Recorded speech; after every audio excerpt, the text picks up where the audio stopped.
G'day everyone and welcome to Inside Rugby with Mark. If you haven't been here before, my name is Mark. I'm a Kiwi rugby fan who's living here in beautiful Cancun in Mexico.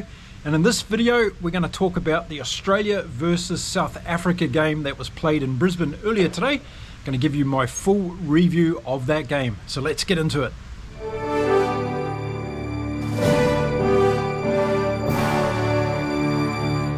Now, welcome back to the channel. If you're a first-time viewer of my channel, welcome. It's great to have you here on Inside Rugby with Mark. My goal is to grow the game of rugby across the world by connecting more and more rugby fans. So if that's something that you want to help me do, then please hit the subscribe button and come along for the ride. If you are a returning viewer and you're watching my channel on a regular basis, thank you. I love your interaction, so keep those comments coming and we can learn from each other across the world of rugby and understand what our views and opinions are. Now, getting into this game, I looked at the crowd in Brisbane and wow, what a sellout boomer crowd it was at Suncorp Stadium.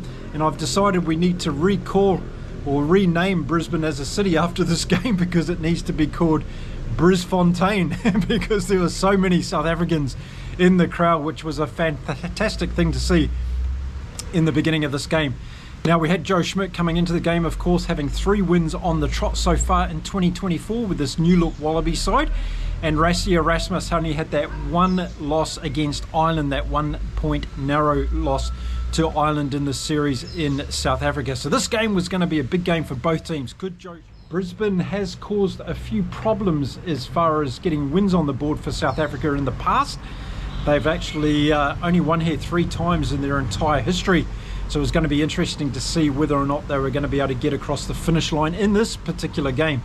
The game got underway in the first minute or so. We saw a bit of scrappy play going on. Peter Steph-Toy, who was playing at lock today because R.G. Schneemann wasn't in the team. And that was an interesting switch up for the Springboks to start the game. But as I was saying, Peter Steph-Toy was right into the action, got a first couple of touches in that first minute or so in the game.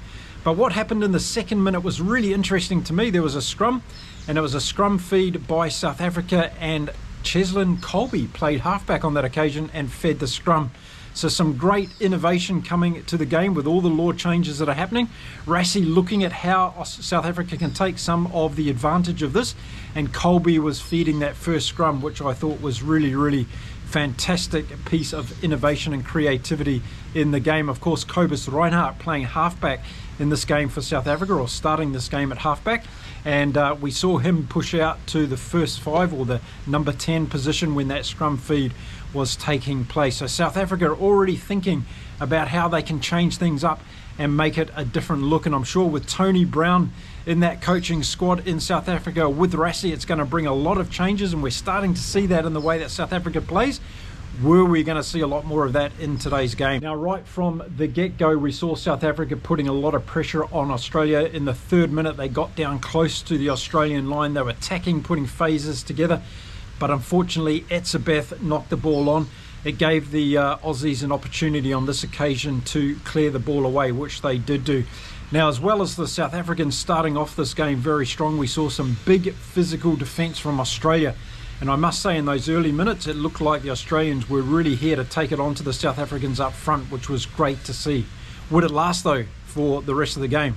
That was the big question at that stage. In the 6th minute, South Africa got the first opportunity of either team to go for points in this game. It was a penalty kick opportunity for them.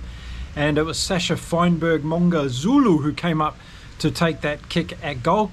And unfortunately, it was a shocker for him and didn't get anywhere near the post. In fact, it looked like one of my 3-wood shots. It hardly got off the ground at all. But that was his first miss so far in 2024. He'd had a 100% record up until that stage, Sasha. So maybe we'll give him the benefit of the doubt of that one. Now, we're only 8 minutes into the game. And if you remember back, or if you did watch my pre-show video on this game, you would have heard me talk about discipline as being a big issue. And after just 8 minutes, Australia had given away 3 penalties to South Africa's 1, and it was starting to show that the pressure that South Africa were putting the Australians under was causing them to come up with disciplinary issues, and that was something we're going to have to watch throughout the game. Another thing I noted early on was Cobus Reinhardt was taking quite a bit of time to get the ball away from the base of the rucks and getting South Africa on the front foot. It started to remind me a little bit of Finlay Christie and the All Blacks, and I was going to take particular note of Reinhardt for the rest of this game, or the period of time that he was going to be on the field, just to see whether or not he was actually being too slow from the base of the rucks and the scrums. That's just something I noticed in the beginning of the game. But it was all South Africa, and in the 9th minute we saw them score their first try. It was a fantastic phase of play that put South Africa deep onto attack. Then we had a line-out situation, and it was Siya Kolisi that went over after a couple of forwards had taken the ball up as well. So Kolisi, the captain of South Africa, went over and scored their first try. And I think that would have really settled the nerves a lot for the Springboks by scoring so early on. They had Australia under a lot of pressure, and it was only a matter of time before they got over and scored that try. Sasha got his kicking boots on straight away, got the conversion over, and South Africa were out to 7 points to 0 after 10 minutes.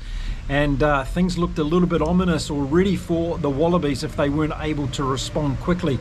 South Africa were getting all the possession in the early minutes of this game, and they were camped in the Australian half. The kicking from both teams was something I was keeping my eye on, and that man Cobus Reinhardt was trying a couple of box kicks early on in the game that weren't really doing much. They weren't contestable, and they weren't finding open grass for the South Africans to take advantage on.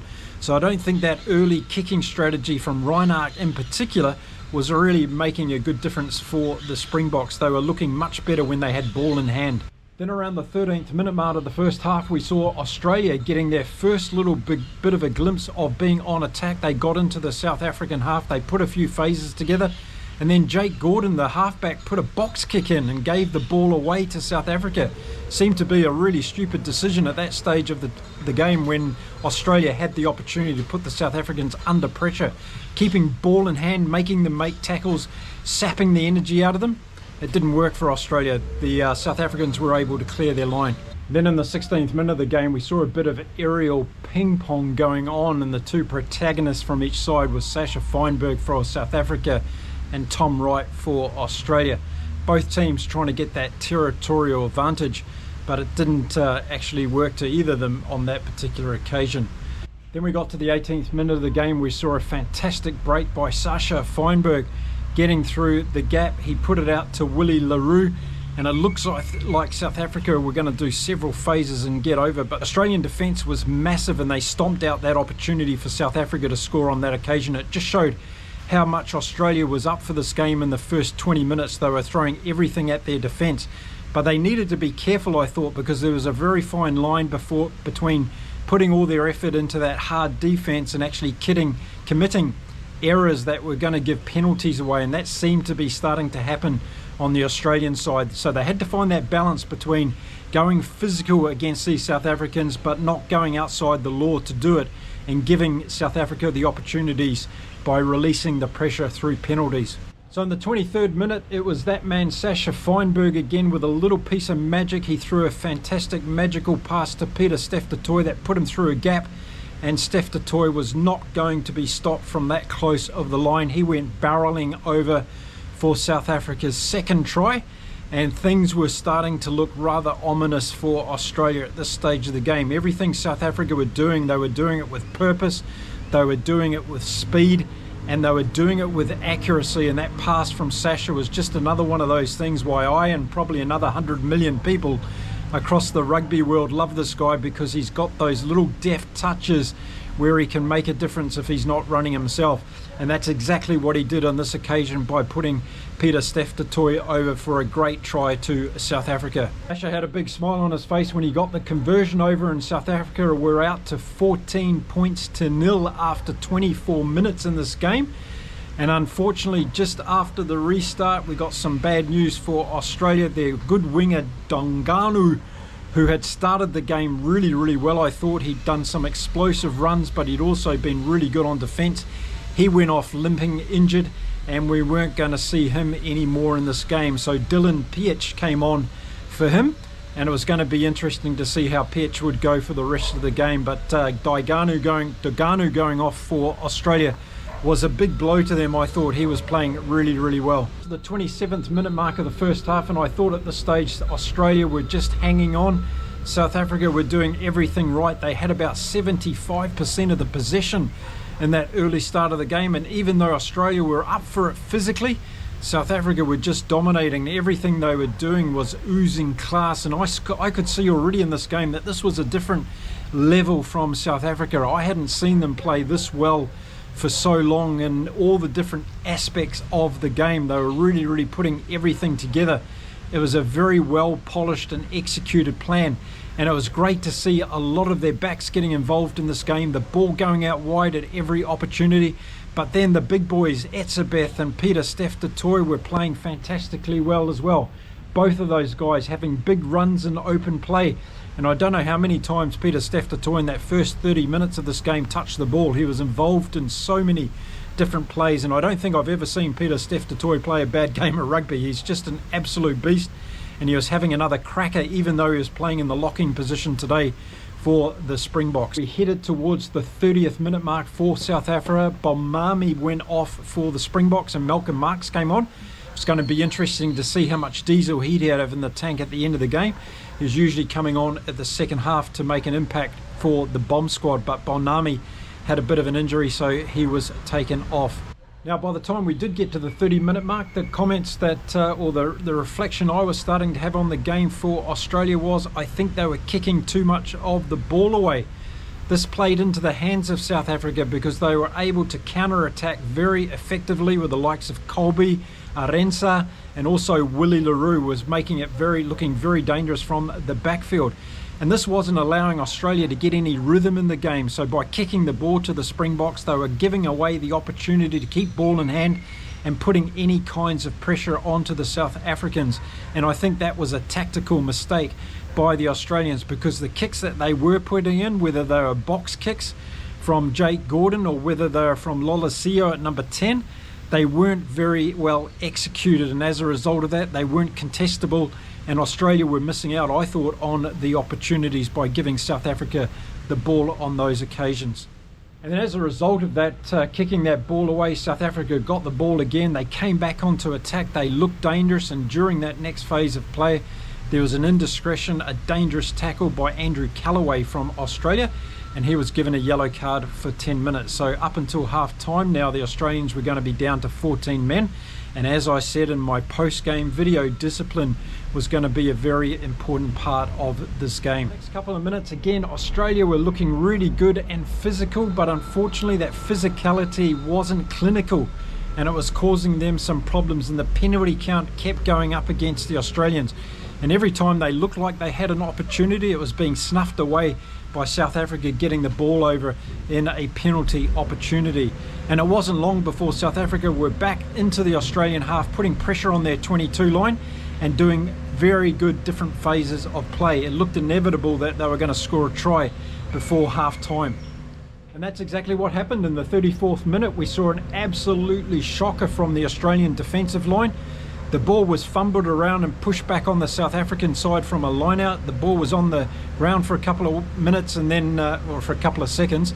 And then Kurtley Arense picked up the ball and did a bit of a dance all the way through the Australian defensive line. And from 15 metres out, no one touched him. And he went under the post to score a very, very soft try for the Springboks. And that would have been very disconcerting for Joe Schmidt and the Australian crew.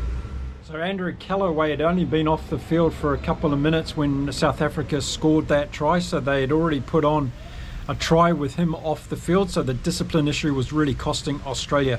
Sasha Feinberg got the conversion over, so made that worse by scoring 7 points since Callaway had been off the field, and that put the South Africans out to 21 points to nil as we closed in on half time. Australia hadn't scored 1 point in this game so far, and that would have been very, very worrying for them.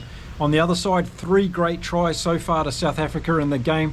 They had all the running in this game, but they looked absolutely polished and ruthless in this game to start off with in the first half. Anything Australia were doing, they were able to negate it with fantastic defence, and then when they opened up from the back, they looked very, very dangerous. And I have to say, with Sasha in there at number 10, the South African team looks like a different entity altogether. He can create opportunities, by putting forwards away on the inside channels or going out wide, and we saw Diolandi and Jesse Krill involved in a couple of good runs so far in that first half as well. So we got to half time, and that's the way the score stayed, 21 points to 0 in favour of South Africa. But the main telling point for me was Australia had given away 8 penalties in trying to defend that pressure that South Africa was putting on them in that first half. It was a pretty flawless first half, I thought, from South Africa. They got their boisterous crowd, who was a large South African crowd, involved in the game in the first half, and they really executed their plays. Their forwards were going very well. I thought Kalesi played very well in that first half, but it was Etzebeth and it was also Pieter-Steph-Tutoy that really stuck out for me. I thought they had fantastic first halves. And as far as the backs go, well, all of the backs, probably except Reinhardt, were playing really, really well as far as I was concerned. Again, I'm only saying Reinhardt wasn't playing so well because I thought he was a little bit slow in getting the distribution of the ball away. If you watch videos of him and Finlay Christie, you'll know exactly what I'm talking about. I think the halftime talks would have been very interesting in this game. Two very different types of talks going on. I think for Rassie, he would have been saying to the boys, look, let's just keep this going for another 40 minutes. We've got Australia where we want them. We're controlling this game well. Don't give them a sniff in the first 10 minutes of the second half, and just keep the accuracy at where it is at the moment, and also watch your discipline, because they didn't want to give away any free points to Australia. Joe Schmidt on the other side, well, he would have needed to change things up and tell the boys to do some things a little bit differently. Their strategy around their kicking was not working. It was giving the ball away to South Africa. And whenever Australia did run the ball at South Africa, they looked pretty good, but they also were getting troubled by the rush defense from South Africa. But I thought that this was going to be their way to try and tire South Africa out. If I was in the coaching pen at halftime for the Australians, I would have told them to keep the ball in hand and to try and go around the outside of the South African defense.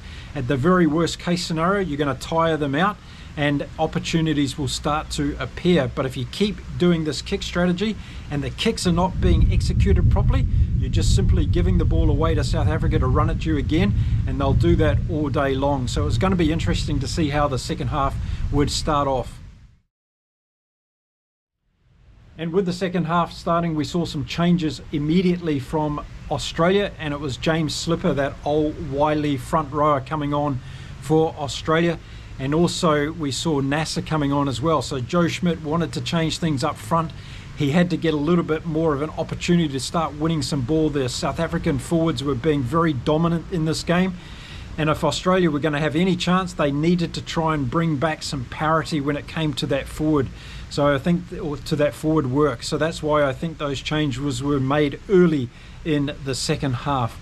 21 points to 0. It was going to be difficult for Australia to get back into this one, especially if South Africa were going to score again first in the second half, and the pressure went on pretty much straight away. In the first 4 or 5 minutes of the second half, it was Australia putting a little bit of pressure on. They got a little bit more ball. They got down into the South African 22, and it was just fantastic defence from South Africa. Every time the Australians threw something at them, they looked like they were going to come up with the ball either through a steal, a turnover, or a penalty. And on the Australian side, they weren't executing. So there were some drop passes going on. There were some knock-ons in the bottom of the ruck.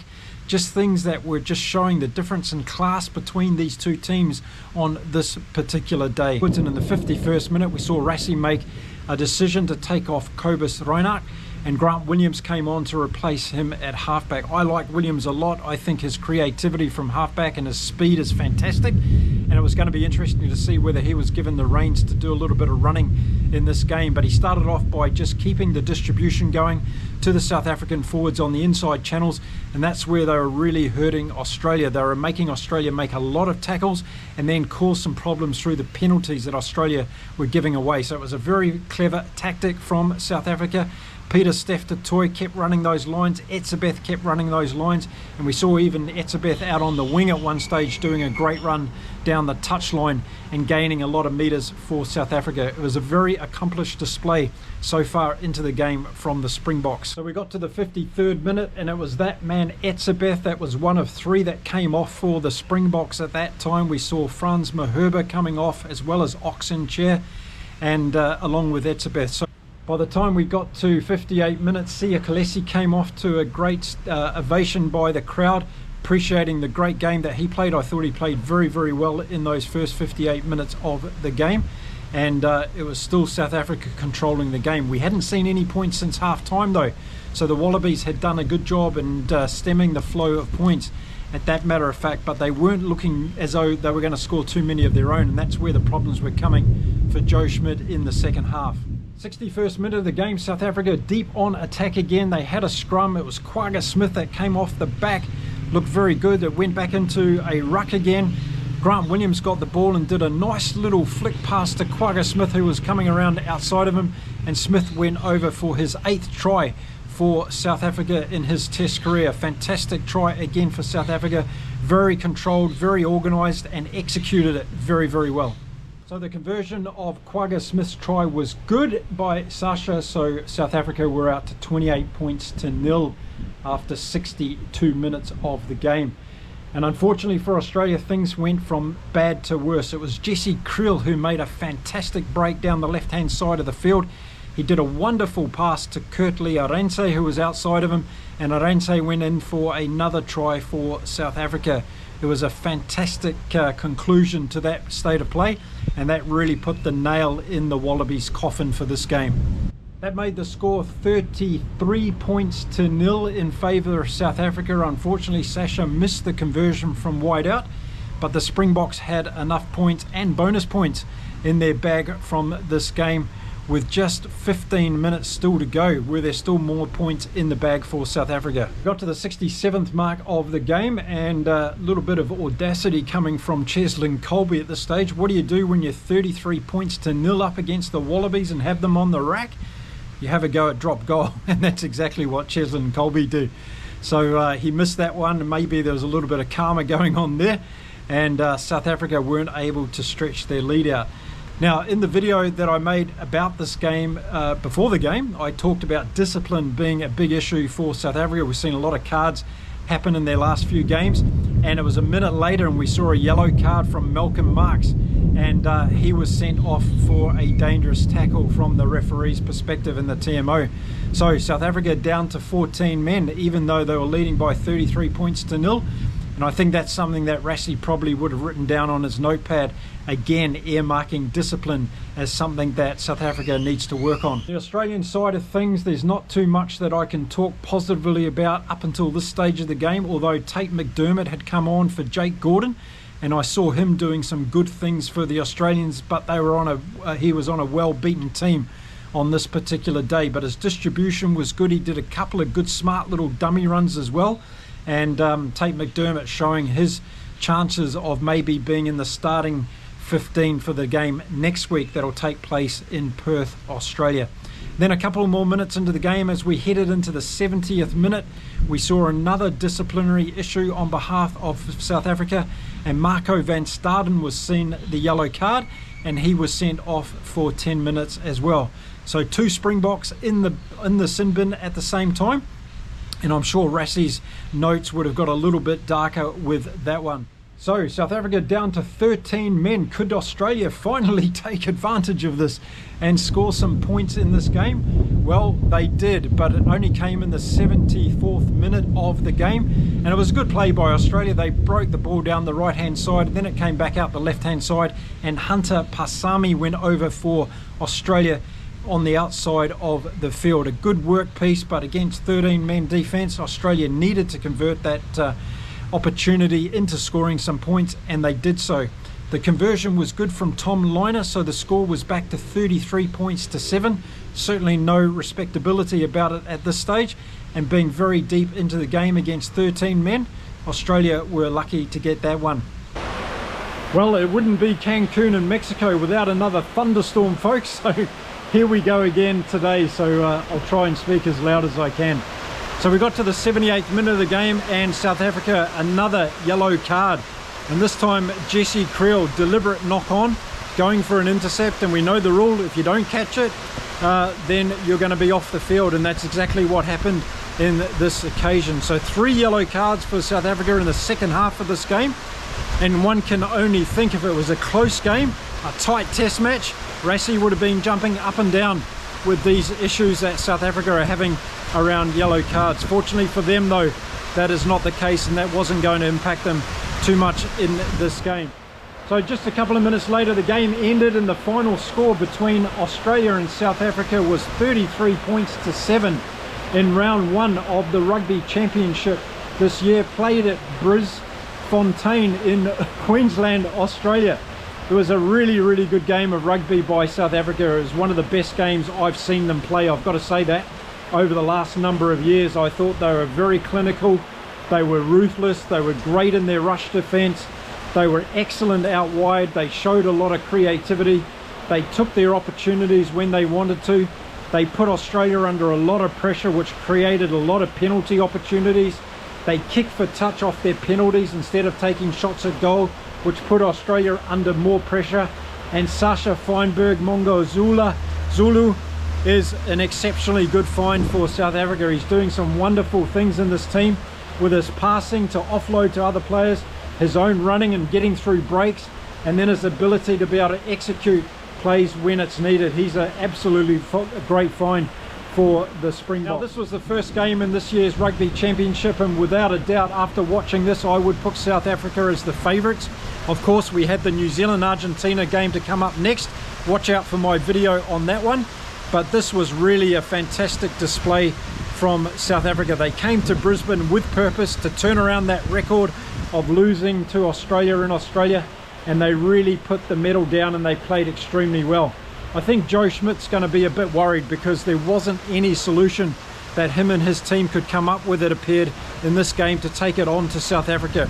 I thought in the first half, if Australia had executed some of that kicking a lot better, they might have put South Africa under a lot of pressure, but they weren't able to do that. So I think they need to rectify that for the game next week in Perth. They'll need to keep the ball in hand. They'll need to put pressure on South Africa, get those big forwards to make a lot of tackles so they get tired.